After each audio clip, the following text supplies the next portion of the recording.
اعوذ باللہ من الشیطان الرجیم بسم اللہ الرحمن الرحیم نحمدہ ونصلی علی رسولہ الکریم والمہدی الموعود علیہ الصلاۃ والتسلیم اما بعد فقد قال اللہ تبارک و تعالی فی القرآن المجید والفرقان الحمید فاعوذ باللہ من الشیطان الرجیم بسم اللہ الرحمن الرحیم فاذکرونی اذکرکم واشکروا لی ولا تکفرون وقال ايضا اللہ ولی الذین آمنوا یخرجهم من الظلمات الى النور وقال النبی صلی اللہ علیہ وسلم من کان للہ فکان اللہ لہ وقال امیرا مہدی موعود علیہ السلام تصدیق بندہ بینائی خداست صدق اللہ العظیم۔ ساری تعریف، ساری حمد و ثنا، ساری کی ساری اچھائیاں، ساری کبریائی، ساری خدائی اس خدائے واحد کے لیے سزاوار ہے جو رب العالمین ہے۔ درود و سلام ہو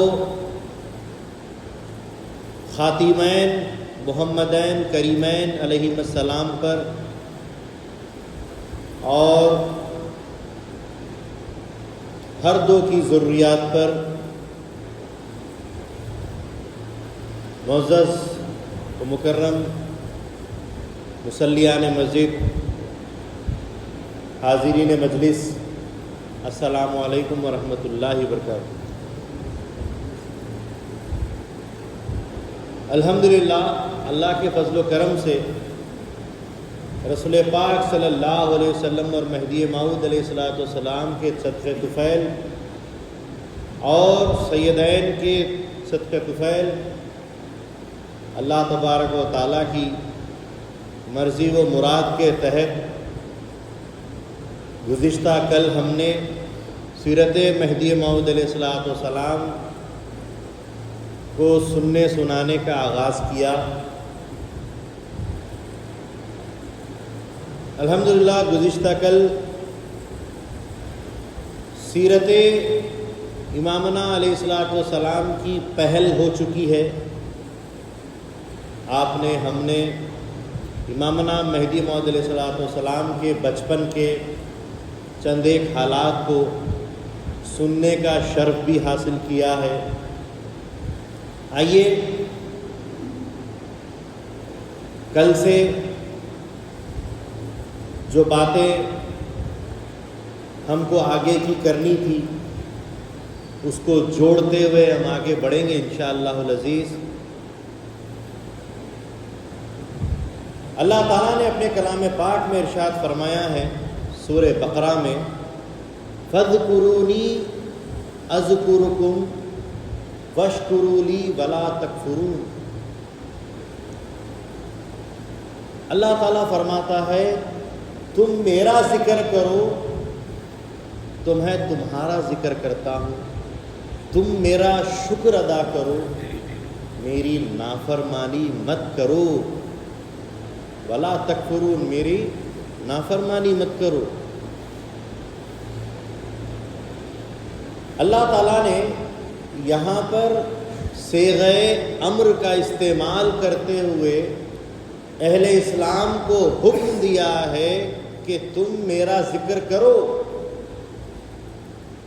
امر خاص تمام اہل اسلام پر عائد ہوتا ہے کہ ہر کوئی اللہ کا ذکر کرے، کیونکہ اللہ نے تحکمانہ لفظ استعمال کرتے ہوئے حکم دیا ہے کہ میرا ذکر کرو۔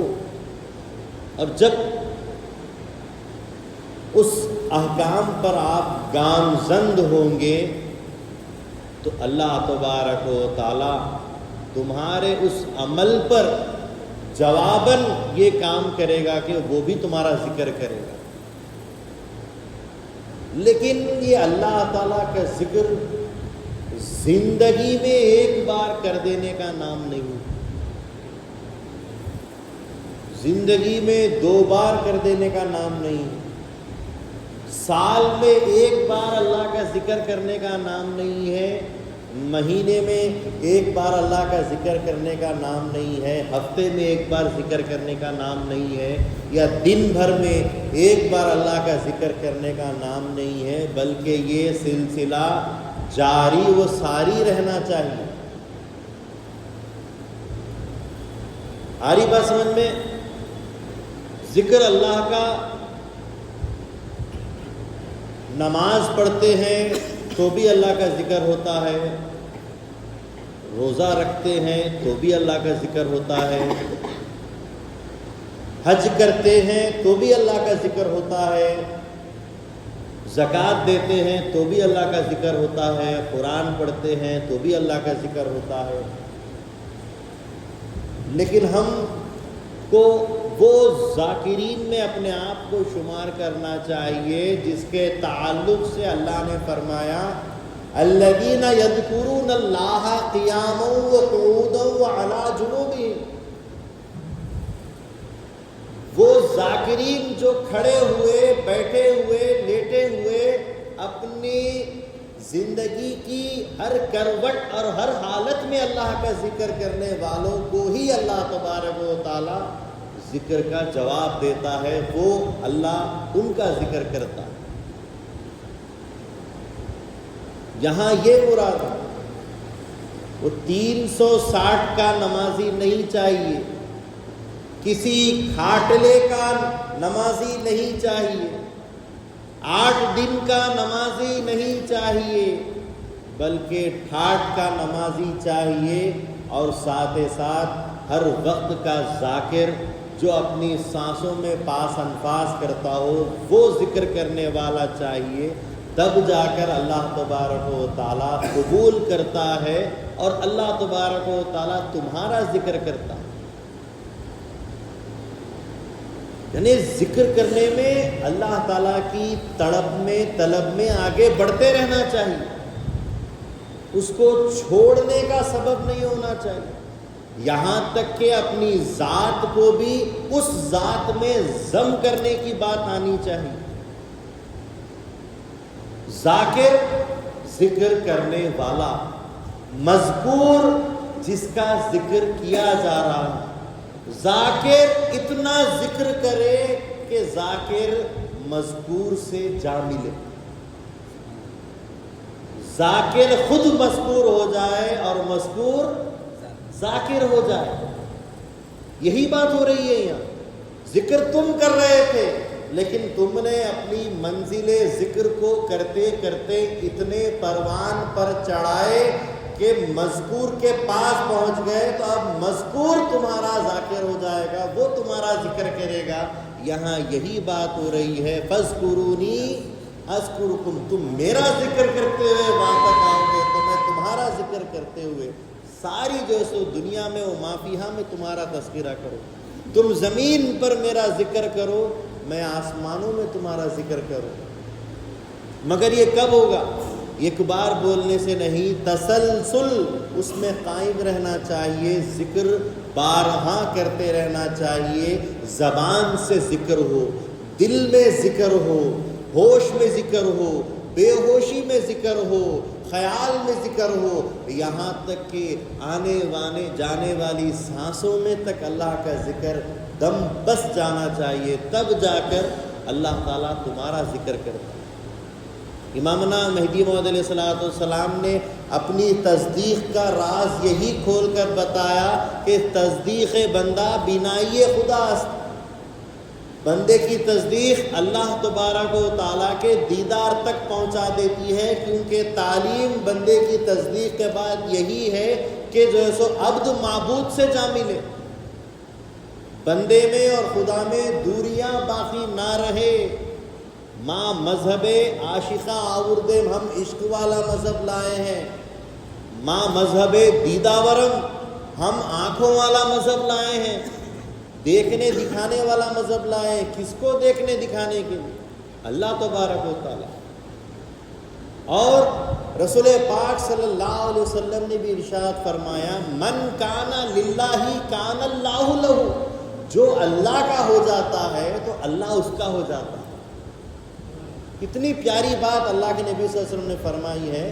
جو اللہ کا ہو جاتا ہے، جب صبح شام دن رات ہر وقت ہر سانس اٹھتے بیٹھتے لیٹتے سوتے جاگتے ہر کام ہر فعل میں وہ خدا کو یاد کر رہا ہے، تو پھر خدا اس کا ہو جاتا ہے. یہ فنائیت کی کیفیت ہے. ایک بڑا اچھا واقعہ یاد آ رہا ہے. ایک بادشاہ تھا،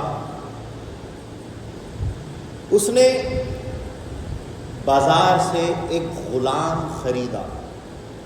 بادشاہ نے بازار سے ایک غلام خریدا، نہایت ہی بڑا صاف پاک شفاف، دیکھنے میں بھی بڑا جو ہے سو دلچسپ وہ غلام لگ رہا تھا. اس کے اندر ایک کشش ایک کیفیت نظر آ رہی تھی. بادشاہ نے غلام پسند کیا، غلام کو خرید لیا. جب غلام کو خرید لیا گیا تو غلام کا کام کیا ہے؟ اپنے آقا کی فرما برداری کرے. مالک جو بولے غلام وہ کرے. اب غلام جب خرید لیا گیا اور بادشاہ نے بازار سے اپنی سلطنت میں اپنی حکومت میں اپنے محل میں اس کو جب لایا تو جیسے ہی محل میں وہ آیا اس نے کہا کہ بادشاہ سلامت، مالک آقا، میری 3 شرطیں ہیں. آپ کی غلامی میں ہر وقت میں جواب اور آواز دینے کے لیے تیار ہوں، خدمت کرنے کے لیے تیار ہوں، لیکن میری 3 شرطیں ہیں. غلام کہتا ہے. بادشاہ نے کہا اوہ، غلام ہو کے مالک کے سامنے آقا کے سامنے شرطیں رکھتا ہے، بول بول کیا تیری شرطیں ہیں؟ کہا کہ میری پہلی شرط یہ ہے کہ مجھے ایک ایسا کمرہ چاہیے جو اپنی پسند کا مجھے ملے. میری رہنے کی جگہ میری خود کی پسند کی ہونی چاہیے، میں رہوں گا. دوسری میری شرط یہ ہے، نمازوں کے وقت مجھے کوئی کام نہ دیا جائے، میں کوئی کام نہ کروں گا. یہ ہے اللہ کے ذکر کا مقام. جب نماز کا وقت آئے گا تو مجھے کوئی کام نہیں بتلایا جائے گا. اور تیسری شرط یہ ہے کہ میں دن میں کام کروں گا، رات میں میں کام نہیں کروں گا. بڑی دلچسپ اس کی شرطیں بادشاہ کو لگی. بادشاہ نے شرطیں قبول کی. کہا کہ ٹھیک ہے، اوقات نماز جب آ جائیں تو ہم آپ کو کوئی کام نہیں بتلائیں گے. رات کے وقت تم کو ہم کوئی کام نہیں دیں گے. تم جانو، تمہاری تنہائی، تمہارا مقام، جو تمہارا جی چاہے تم رات میں کرو.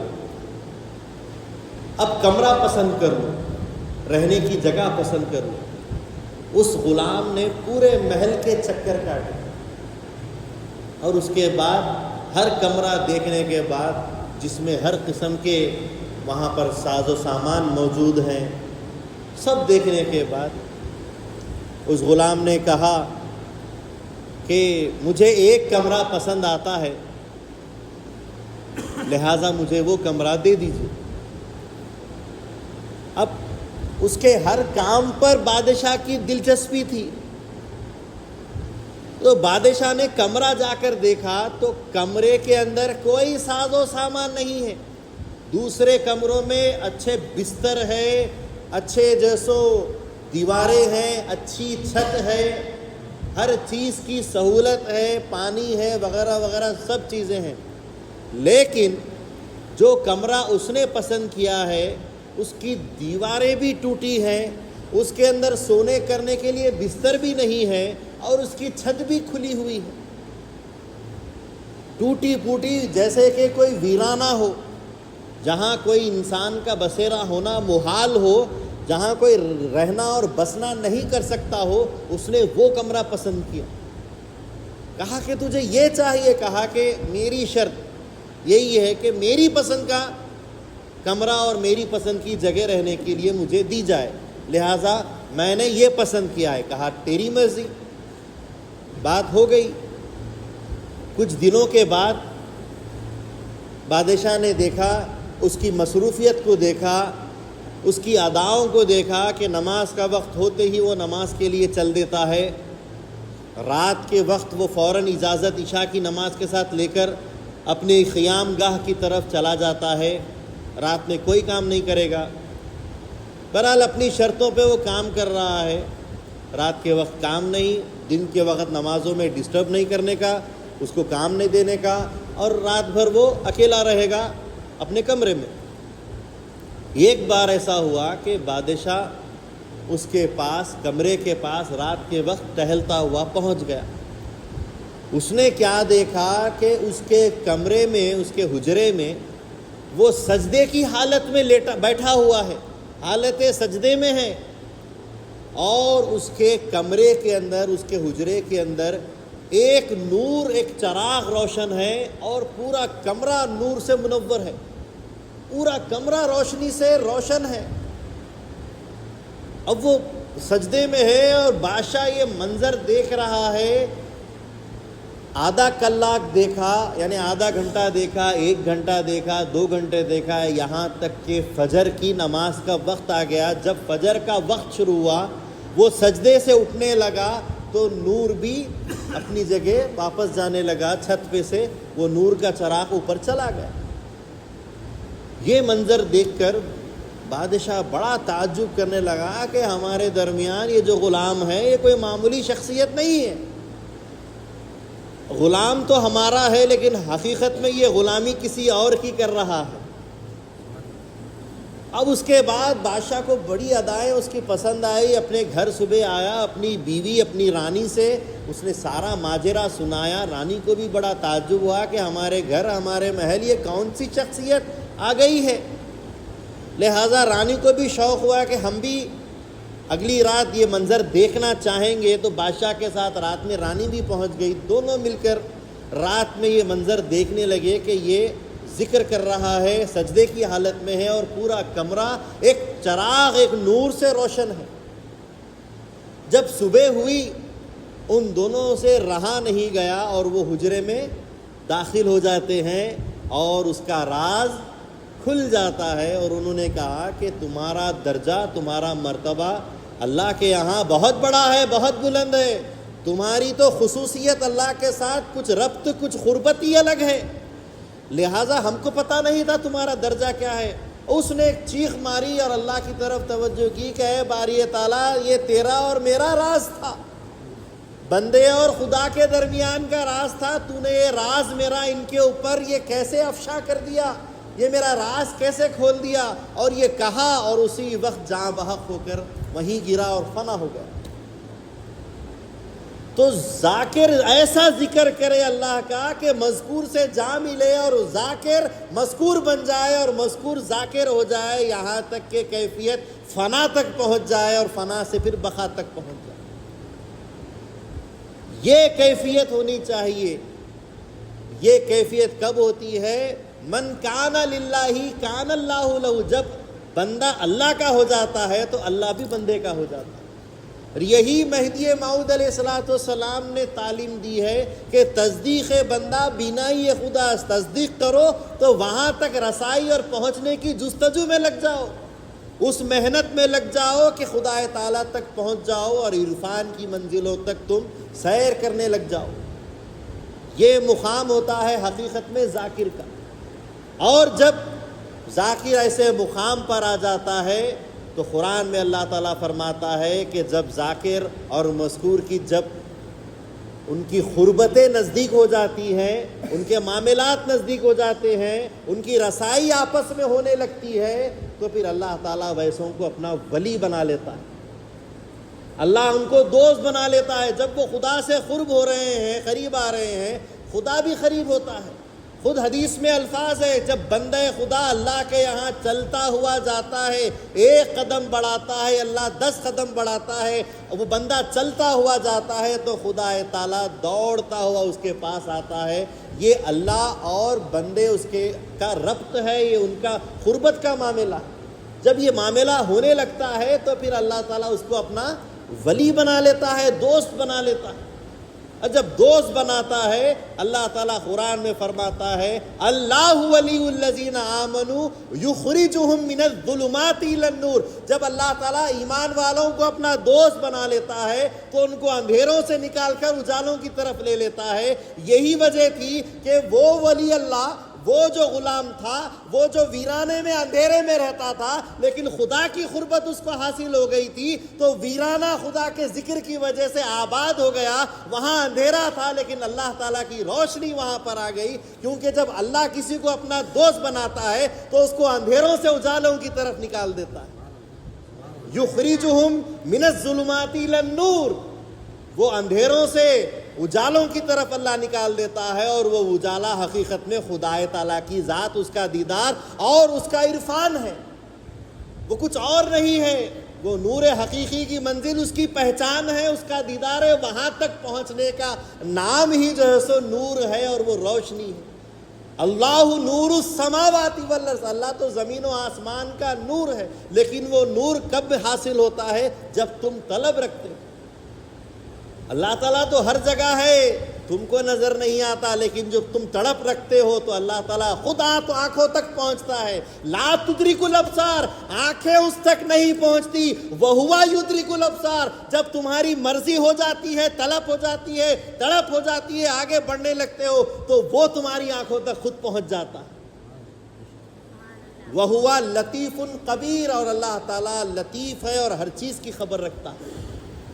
تو حاضرین گرامی، جب مہدی موعود علیہ السلام 12 سال کی عمر کے ہوئے اور 400 پال کی نشی علماء کے درمیان، اولیاء اللہ کے، اولیاء کبار کے درمیان، مشائخین عظام اکرام کے درمیان، فقراء اکرام کے درمیان، مجذوبوں کے درمیان، ولیوں کے درمیان، صوفیوں کے درمیان، اس عمر میں جب ایک تقریر کرنے کے لیے، ایک وعظ کرنے کے لیے کھڑے ہوئے، اس وعظ کو سننے کے بعد سبھوں نے کہا کہ بے شک ہم نے آپ کو، ان تمام علماء کا جو سو ہم نے آپ کو سردار بنا دیا ہے. سب نے آپ کو مل کر سند دی، اسد العلماء کا خطاب دیا کہ آپ تمام علماؤں کے شیر ہیں، آپ تمام علماؤں کے شیر ہے. یہ مقام دیا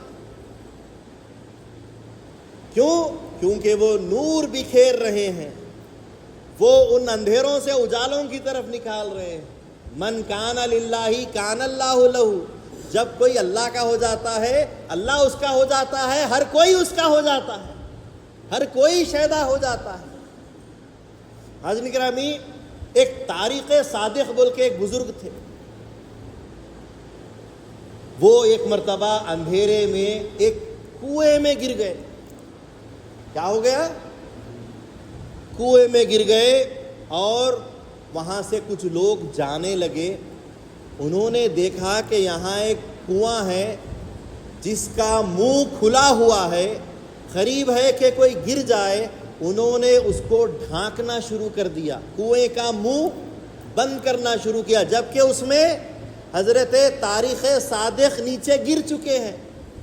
اب طارق اگر بچاؤ بچاؤ بولنا چاہتے تو وہ بچا لیتے، اگر وہ آواز دیتے کہ میں نیچے گر گیا ہوں، مجھے بچاؤ، مجھے یہاں سے نکالو، تو وہ ضرور نکال دیتے. لیکن انہوں نے فوراً اپنی ولایت کی طرف نظر کی. جس طریقے سے حضرت ابراہیم علیہ السلام کو نمرود نے آگ میں ڈالا، آگ میں گھما کر گلیر میں جب پھینکا، حضرت ابراہیم علیہ السلام آگ میں گر رہے ہیں، جا رہے ہیں، اور جبریل امین علیہ السلام آ کر عرض کرنے لگے کہ یا ابراہیم، کیا تم کو کوئی حاجت ہے؟ کیا تم کو کوئی ضرورت ہے؟ کیا تم کو مدد کی خواہش ہے، چاہت ہے؟ کہا کہ اے جبرائیل، مجھے تم سے کوئی کام نہیں ہے. کہا کہ جل جاؤ گے؟ کہا کہ خدا، میں جس کا خلیل ہوں، اگر وہ جلانا چاہتا ہے میں جلنے کے لیے تیار ہوں، میرا معاملہ اس کے ساتھ ہے، تمہارے ساتھ نہیں. یہاں تاریخ صادق بھی یہی چاہ رہے تھے، میرا معاملہ اللہ کے ساتھ ہے، اگر اللہ اندر ڈال کر اندھیرے میں چھوڑنا چاہتا ہے تو میں اندھیرے میں ہی رہ جاؤں گا، میں اپنی طرف سے آواز نکال کر بچاؤ بچاؤ کی آواز نہیں کروں گا. لہٰذا ڈھانکنے والوں نے پوری طریقے سے کنویں کو بند کر دیا۔ حضرت طارق صادق اندر بیٹھے اندھیرے میں خاموش رہے، اللہ تیری مرضی ہے، میں راضی ہوں اس مرضی کے اوپر، رضیت برضا اللہ تعالیٰ، میں اللہ کی مرضی پہ راضی ہوں۔ اس کے بعد دو چمکتی ہوئی روشنی آپ کو اس اندھیرے کنویں میں نظر آئی، اور وہ روشنی نزدیک آنے لگی، کیا دیکھتے ہیں؟ ایک بہت بڑا سانپ، بہت بڑا اژدہا اس کنویں میں سے ان کے سامنے نکل کر آیا۔ انہوں نے کہا کہ اگر اللہ کی مرضی اس بات پر ہے کہ یہ سانپ مجھے کھا جائے اور میرا یہاں پر معاملہ ختم کر دیا جائے، میری یہاں پر موت واقع کر دی جائے، میرا آخری کام یہاں پر کر دیا جائے، تو میں اس پہ بھی راضی ہوں۔ کنویں میں گرا کر ختم کرنا چاہتا ہے تو اس میں راضی ہوں، میں نہیں ڈرا، اللہ کی مرضی پہ راضی رہا۔ اس سانپ سے ختم کرنا چاہتا ہے تو میں نہیں ڈروں گا، میں اس پہ بھی راضی ہو جاؤں گا۔ اور خاموشی سے اللہ کا ذکر کرتے ہوئے اس اژدہے کے سامنے بیٹھ گئے۔ یہ کیا ہے؟ یہ اللہ کی طرف سے آزمائشیں ہیں۔ اللہ اپنے بندوں کو دیکھتا ہے، اندھیروں سے اندھیروں میں ڈال کر دیکھتا ہے، آزمائشوں سے آزمائشوں میں ڈال کر دیکھتا ہے۔ آج جو واقعات پیش آئے ہیں روپال کے اندر، کیا معاملہ ہوا؟ آج کسی کا 1 مہینہ ہوا زیارت کا، اسی دن اس کی بیوی کا انتقال ہو گیا۔ آزمائش پر آزمائش گھر میں ہو رہی ہے۔ کیا معاملہ ہے؟ اللہ اپنوں کو ہی آزماتا ہے، غیروں کو نہیں آزماتا۔ صبر کرنا ہمارا کام ہے۔ حضرت طارق صادق صبر میں آ گئے، اللہ کی مرضی ہے، میں ہر چیز پر راضی ہوں۔ وہ اژدہا آیا اور ان کو پوری طرح سے ہر طرف سے اپنے آپ میں لپیٹ لیا، اور پھر چڑھتا ہوا کنویں کے باہر آیا، اور جیسا کہ ہم ڈول کھینچتے ہیں اس طریقے سے ان کو پکڑ کر اوپر لایا اور پھاٹک توڑ کر باہر نکل گیا، اور ان کو آزاد چھوڑ کر پھر جنگل میں چلا گیا۔ من کان للہ کان اللہ لہ، جو اللہ کا ہو جاتا ہے اللہ اس کا ہو جاتا ہے۔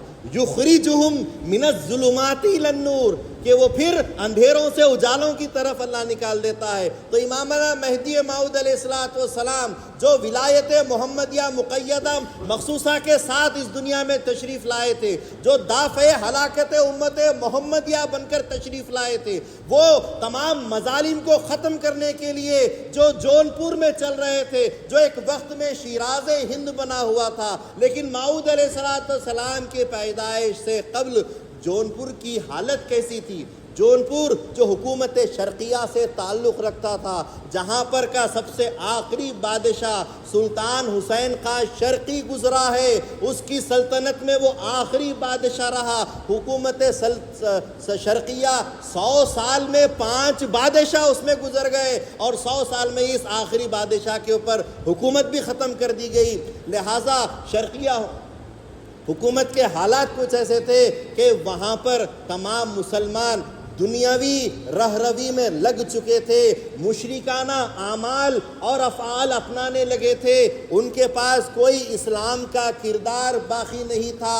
عوام تو عوام، خواص میں بھی وہ بات نہیں تھی، بلکہ روایات بتائی جاتی ہیں کہ ہر مسلمان دنیا داری میں لگ چکا تھا، اور دنیا کے حصول کے لیے روپیہ، پیسہ، مکان، زر زیور کے لیے ایک دوسرے سے جنگیں چل رہی تھی، جھگڑے چل رہے تھے، بھائی بھائی کو گاجر مولی ترکاریوں کی طرح کاٹنے پر آمادہ ہو چکا تھا، اور ہر کوئی اپنی انانیت میں، اپنے میں پنے میں، فرعونیت میں جی رہا تھا۔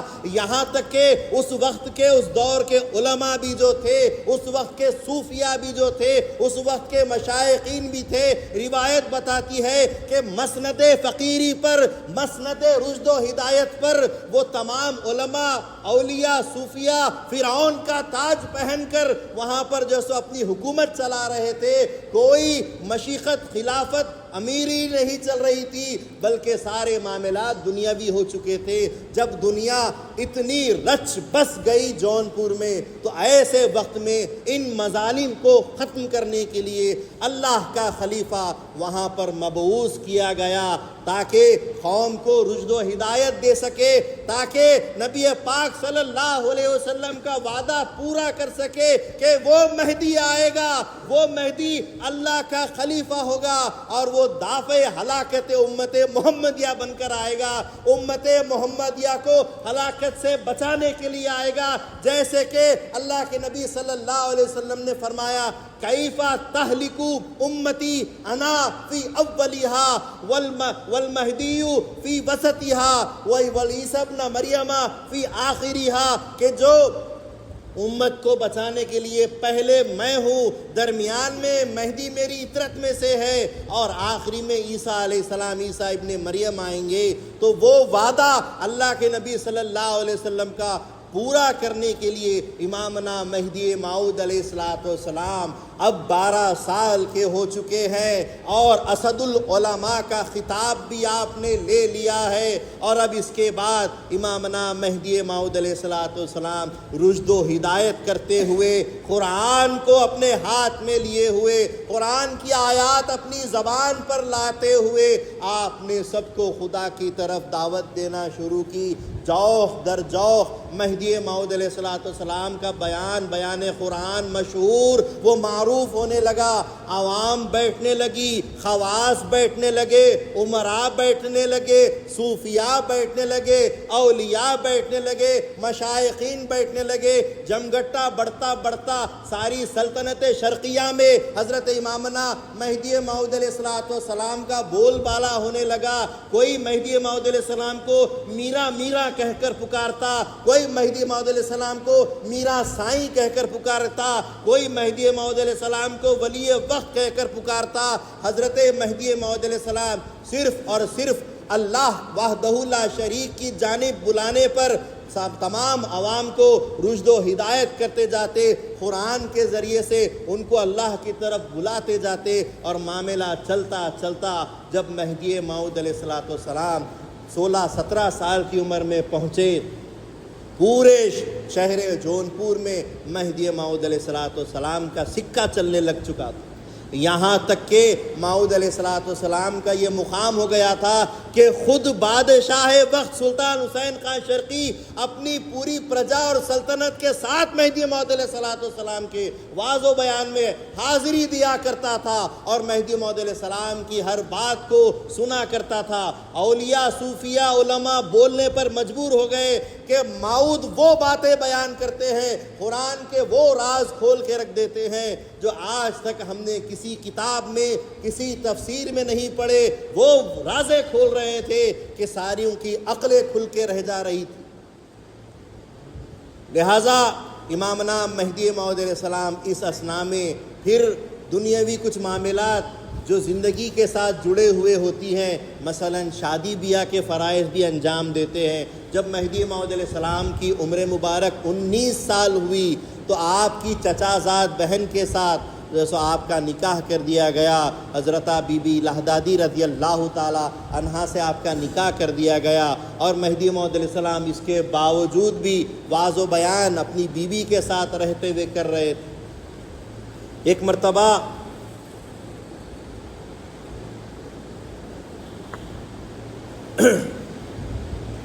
مرتبہ امامنا مہدی موعود علیہ السلام واعظ و بیان فرما رہے تھے اور بادشاہ سلطان حسین خان شرقی بیٹھا ہوا تھا۔ ایسے وقت میں مہدی موعود علیہ السلام کی نظر بادشاہ پر پڑی اور مہدی موعود علیہ السلام نے اس کی طرف سے نظر پھیری اور ایک جلال کی کیفیت پیدا کی اور پھر اس کے اوپر نظر ڈالی اور فرمایا حق پرستوں کا کام ہے کہ وہ حق کی پیروی اور اتباع کرے، نہ کہ کفر کی پیروی کرے۔ اور پھر کفر اور حق و باطل کی آپ نے وضاحت کی کہ اللہ تبارک و تعالی حق ہے، اسلام حق ہے، اور اسلام کو چاہیے کہ اسلام کا مطیع ہو کر رہے۔ اسلام کو یہ نہیں چاہیے کہ وہ کفر کی اطاعت کرے، کفر کی تابعداری کرے۔ تو سلطان حسین خان شرقی اٹھ کر کھڑا ہو گیا اور عرض کرنے لگا، میرا سائیں، میرا جی، میں سمجھ گیا آپ کا اشارہ بندے کی طرف ہے کہ ہم محصول دیا کرتے ہیں، ٹیکس دیا کرتے ہیں، گوڑ کے بادشاہ رائے دلپت کو۔ لہٰذا آپ کا کہنا یہی ہے کہ ہم اس کفر کی سلطنت کو، راجہ جیسو رائے دلپت کو ہم جیسو ٹیکس فدیہ نہ دے اور جیسو محصول بند کر دے، لیکن اگر ہم ایسا کریں گے تو ہوگا یہ کہ حصول نہ دینے کی وجہ سے وہ بادشاہ، وہ کفر ہم پر مظالم ڈھانے لگے گا۔ اس کی سلطنت وسیع ہے، اس کی سلطنت بڑی ہے، وہ اپنی فوج لے کر حملہ کرے گا، ہم کہاں سے جیئیں گے؟ امامنا مہدی موعود علیہ السلام نے فرمایا اللہ ولی الذین آمنوا یخرجہم من الظلمات الی النور۔ اللہ تبارک و تعالی جب کسی کو اپنا دوست بنا لیتا ہے، اگر تو واقعی اللہ والا ہے، اگر تو واقعی اسلام والا ہے، اللہ تجھے دوست بنائے گا اور اس کفر سے اللہ تعالیٰ تجھے جو سو ایمان کی طرف لے جائے گا، اس اندھیرے سے اللہ تعالیٰ روشنی کی طرف لے جائے گا، اس کفر پہ تیری جیت اللہ دے دے گا، لیکن تیرا ایمان، تیرا یقین کامل ہونا چاہیے۔ تو یقین کامل رکھ کر آگے بڑھ، اللہ کی مدد تیرے ساتھ ہو جائے گی۔ جب سلطان حسین خان شرقی نے یہ وعظ سنا وہ متاثر ہو گیا، امامنا مہدی موعود علیہ السلام کے ان بول پر، ان فرامین پر فدا ہو گیا اور جوش و جذبے کے ساتھ کھڑا ہو گیا۔ کہا کہ اب مہدی موعود علیہ السلام نے فرمایا ہے، میرا سائی نے کہہ دیا ہے کہ ہمارے ساتھ اللہ کی مدد ہوگی، اگر انہوں نے کہا ہے تو واقعیتاً مدد اللہ کی ہو جائے گی، لہٰذا ہم محصول کو بند کرتے ہیں۔ وہاں راجہ رائے دلپت کے پاس جب یہ بات پہنچی کہ حکومت شرقیہ نے بغاوت کر دی ہے، محصول بند کر دیا ہے، اور کہا ہے ساتھ ساتھ کہ اگر جنگ کی بات آ جائے، جنگ پر آمادہ بادشاہ ہو جائے تو ہم بھی جنگ کرنے کے لیے تیار ہیں۔ جب یہ الفاظ اور یہ رویہ بادشاہ حسین خان شرقی کا اس نے سنا اور دیکھا تو فوراً رائے دلپت نے اپنی حکومت میں جنگ کا اعلان کر دیا اور کہا کہ حکومت شرقیہ پر چڑھائی کی تیاری کی جائے، لہٰذا تمام فوجیں تیاری کرنے لگی اور اس کی خبر سلطان حسین خان شرقی کو پڑ گئی۔ وہاں سلطان حسین خان شرقی نے امامنا مہدی موعود علیہ السلام کے یہاں حضوری لی اور عرض کیا کہ فوراً سے فوراً فوج تیار ہو کر آ رہی ہے، آپ کیا فرماتے ہیں؟ کہا کہ تم بھی تیاری میں لگ جاؤ، انشاءاللہ اللہ کی مدد تمہارے ساتھ رہے گی، اللہ کی مدد تمہارے ساتھ رہے گی۔ حضرت مہدی موعود علیہ السلام کے فرمان کے بعد سلطان حسین شرقی بھی تیار ہو گئے۔ سلطان حسین خان شرقی کے فوج کی تعداد 30,000 تھی، 30,000 سپاہیوں کے ساتھ وہ جنگ لڑنے کے لیے میدان میں اترے، اور راجہ گوڑ دلپت رائے کی فوج 1,00,000 تھی، یعنی کہ 30,000 سے دگنا نہیں، تگنے سے بھی زیادہ، 3 گنا سے بھی زیادہ اس کی فوج، اور اس کی فوج میں ہاتھی، گھوڑے، لشکر، ہتھیار سارے کے سارے بھرپور موجود ہے، اور یہاں 30,000 کا لشکر ہے، اور وہ لشکر ان کی دشمنوں کی کفر کی تیاری کو دیکھ کر جو سو پریشان ہونے لگا، لیکن مہدی موعود علیہ السلام کا فرمان ساتھ تھا، اس جوش کے ساتھ وہ میدان میں آ چکے تھے۔ اور اس کے بعد مہدی موعود علیہ السلام نے فرمایا کہ ڈٹ کر رہنا، جم کر رہنا، اپنے حوصلوں کو پست ہونے نہ دینا، اور اللہ کا نام لے کر آگے بڑھنا، انشاءاللہ اللہ کی مدد آ جائے گی۔ راجہ گوڑ کو بغیر سوچے سمجھے کہ ایک بدگمانی ہو گئی کہ ہماری تعداد زیادہ ہے، لہٰذا وہ گمان کرنے لگا کہ ہم جیت حاصل کر لیں گے، ہم تو ان کو روند کر ان کی سلطنت پر قبضہ کر لیں گے، اور وہ بڑے اطمینان کے ساتھ اپنے اس گمان کو لے کر جو سو آرام کے ساتھ فوج کے ساتھ حملے پہ آ جاتا ہے اور حملہ شروع ہو جاتا ہے۔ حضرت امامنا مہدی موعود علیہ السلام ایک چھوٹی سی پہاڑی پر کچھ فقیروں کے ساتھ اور کچھ سپاہیوں کے ساتھ اوپر کھڑے تھے اور فوجوں کو لڑتا ہوا دیکھ رہے تھے، حق اور باطل کی جھڑپ دیکھ رہے تھے، حق اور باطل کی ٹکراؤ دیکھ رہے تھے، ان کی لڑائی دیکھ رہے تھے، ان کے درمیان جو حق و باطل کی بجلیاں کڑک رہی تھی۔ مہدی موعود علیہ السلام برحق ہادی برحق کی نظر اس پر جمی ہوئی تھی، اور ایسے میں جب جنگ گھماسان ہونے لگی، کئی ایک مسلمانوں کو شکست کا سامنا کرنا پڑا، اور کئی مسلمان بکھرنے لگے، کئی مسلمان شہادت کے جام پینے لگے۔ راجہ دلپت رائے جب اپنی طاقت کو بڑھانے لگا اور حکومت شرقیہ کے جب حوصلے کمزور ہونے لگے، تو فوراً سے سلطان حسین خان شرقی نے مہدی موعود علیہ السلام کو پیغام بھجوایا کہ امامنا، اب ہمارا اللہ ہی مالک ہے، اب ہمارے پاس وہ حوصلہ نہیں رہا، اب ایسا لگتا ہے کہ شاید ہم کو شکست کھانی پڑے۔ جو ہی مہدی موعود علیہ السلام نے یہ الفاظ سنے، آپ کے پاس 313 سپاہی موجود تھے، ان 313 کے ساتھ آپ گھوڑوں کے ساتھ اس ٹیلے سے، اس پہاڑی سے اترتے ہوئے میدان میں یہ الفاظ بولتے ہوئے، نصر من اللہ وہ فتح قریب، اللہ کی مدد اب آ رہی ہے، تو انشاءاللہ کامیابی نزدیک ہے، کامیابی نزدیک ہے، یہ بولتے ہوئے آئے اور گھوڑے پہ سے ایک تیر اس زور سے چھوڑا آپ نے کہ وہ تیر سیدھا رائے دلپت جس ہاتھی پر بیٹھا ہوا تھا اس ہاتھی کی پیشانی پر مستک میں آ کے وہ تیر اس طریقے سے پیوست ہو جاتا ہے کہ ہاتھی بے قابو ہو جاتا ہے اور اپنی جان دیتے دیتے اپنی ہی فوج کو رونتے ہوئے پوری فوج کو تتر بتر کر دیتا ہے، اور ہاتھی پھر گر جاتا ہے۔ اس گرنے کے ساتھ بادشاہ کی سواری جب گر گئی، بادشاہ میدان میں جب گر کے آ گیا، تو جو سلطنت تھی، جو حکومت تھی رائے دلپت کی، گوڑ کی پوری حکومت پوری کی پوری حرکت میں آ گئی، نیچے سے اوپر تک پورے کے پورے جنبش میں آ گئے، حرکت میں آ گئے، پریشانی میں آ گئے، گھبراہٹ میں آ گئے کہ ہمارا بادشاہ نیچے گر پڑا ہے۔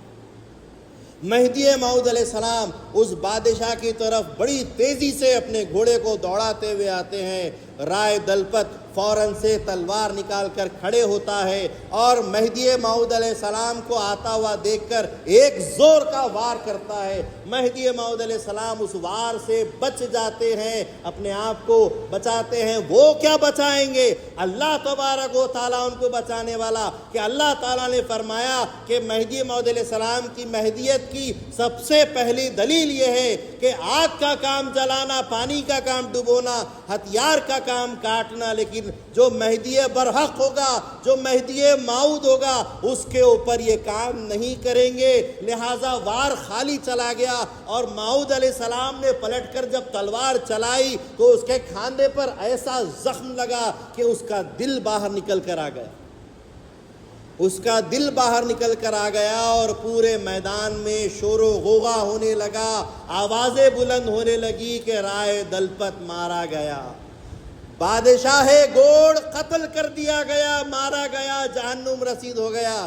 جو ہی بادشاہ ختم ہو گیا، پرجا نے، حکومت گوڑ نے پورے اپنے ہتھیار نیچے ڈال دیے، اور سلطان حسین خان شرقی کو کامیابی نصیب ہوئی۔ یہ کامیابی کیسے ہوئی؟ یہ اللہ تبارک و تعالیٰ کی مدد ان کے ساتھ تھی۔ یہ کامیابی کیسے ہوئی؟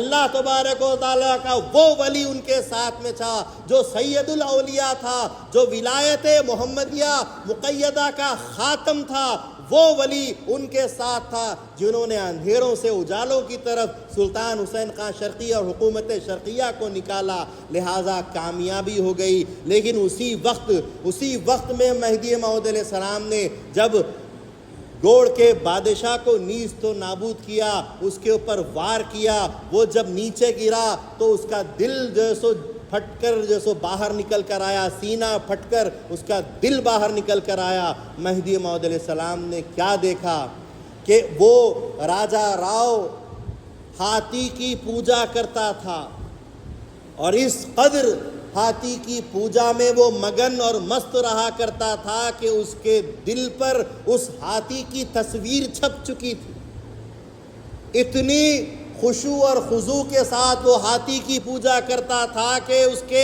دل پر ہاتھی کا نقش آ گیا۔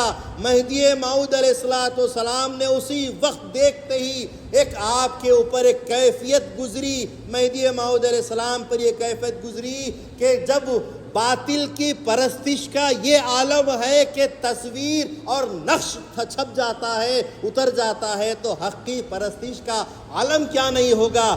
اللہ کی بندگی کا عالم کیا نہیں ہونا چاہیے؟ کیا نقش خدا کا دل پر نہیں ہونا چاہیے؟ یہ جذبہ اور یہ کیفیت جیسے ہی مہدی موعود علیہ السلام پر طاری ہوئی تو آپ جذبہ الوہیت میں جیسو سرشار ہو گئے، مست ہو گئے، اور اسی وقت زمین پر گر پڑے۔ سلطان حسین خان شرقی جو فتح کے، جیت کے نعرے لگاتے ہوئے گھوم رہا تھا، جیسے ہی اس بادشاہ نے دیکھا مہدی موعود علیہ السلام کو جذبہ حق طاری ہوا ہے، فوراً نزدیک گئے اور موعود کو اپنی گود میں لیا۔ کیفیت دیکھی کہ یہ کیفیت من جانب اللہ کی طرف سے ان پر طاری ہوئی ہے۔ فوراً پالکی منگوائے، مہدی موعود علیہ السلام کو اس پالکی میں لٹا کر ان کے مستقر پر، ان کے گھر پر پہنچایا۔ مہدی موعود علیہ السلام سب کو دعائیں دیتے ہوئے، صرف ہاتھ کے اشارے کرتے ہوئے اپنے گھر تک پہنچ گئے کہ یہ مدد یقیناً اللہ کی جانب سے ہوئی ہے۔ سب کو تشفی دیتے ہوئے اپنے مستقر پہ، مکان پر پہنچے۔ بادشاہ وہاں آ کر اور بادشاہ کے لوگ وہاں آ کر آپ کو 7 موضع، 7 الگ الگ علاقے آپ کے نام پر بخوشی تحفتاً دینا چاہنے لگے۔ مہدی موعود علیہ السلام ابھی جذبے میں کامل نہیں تھے، ابھی جذبہ بڑھتے جا رہا تھا، لیکن آپ کے چہرے پر ایک ایسی جیسے کیفیت طاری ہوئی، لوگ سمجھ گئے کہ اس دنیا کو اور ان جگہوں کو، ان جیسے دستاویزات کو مہدی موعود علیہ السلام پسند نہیں کر رہے ہیں۔ اور اسی کیفیت میں رائے دلپت کے یہاں ان کے ایک بھانجے بھی تھے جو اسی کیفیت میں جیسو حضرت امامنا مہدی موعود علیہ السلام کے سامنے بھی پیش کر دیے گئے۔